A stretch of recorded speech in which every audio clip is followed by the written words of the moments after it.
ഇത് വെറും ഒരു ആനിമേറ്റഡ് മൂവി അല്ല. This is the painful war story ever told. Grave of the Fireflies is a Japanese animated war film which is written and directed by Isao Takahata for the renowned Studio Ghibli.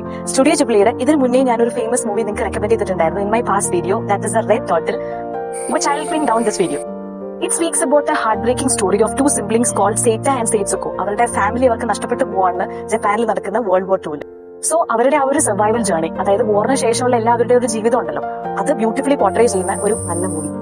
പൊതുവെ animations എന്ന് പറയുമ്പോൾ light and fantasy content മാത്രമാണെന്നാണ് നമ്മൾ consider ചെയ്യുന്നത്. അതിൽ നിന്ന് വേറിട്ട് വളരെ emotional ആയിട്ടുള്ള ഒരു കോണ്ടെക്സ്റ്റ്, ഒട്ടും എക്സറാജറേറ്റഡ് അല്ലാതെ ഭയങ്കര റിയലിസ്റ്റിക് ആയിട്ട് ഒരു കുട്ടിയുടെ പെർസ്പെക്ടീവിൽ എങ്ങനെയായിരിക്കും ഒരു വാർ, ലൈക്ക് അവരെങ്ങനെയായിരിക്കും ഇതിനെ കാണുന്നത്, അവർക്ക് നേരിടേണ്ടി വരുന്ന ഒരു പ്രശ്നങ്ങൾ എന്താണെന്ന് കാണിക്കുന്ന ഒരു നല്ല അനിമേഷൻ മൂവി. ഈ മൂവിയുടെ പേര് പോലെ തന്നെ ഫയർഫ്ലൈസ് സിംബലൈസ് ചെയ്യുന്നത് എന്താണ്? Beauty and shortness of life. അപ്പൊ അത് മിറർ ചെയ്യുന്നത് ഈ കുട്ടികളുടെ വെരി ഫ്രജൈൽ എക്സിസ്റ്റൻസിനെയാണ് കാണിക്കുന്നത്. I'm actually pretty sure about one thing here. Like once you watch this film, അത് നിങ്ങളുടെ മനസ്സിൽ നിന്ന് പോകത്തില്ല. That will stay with you. You will carry it.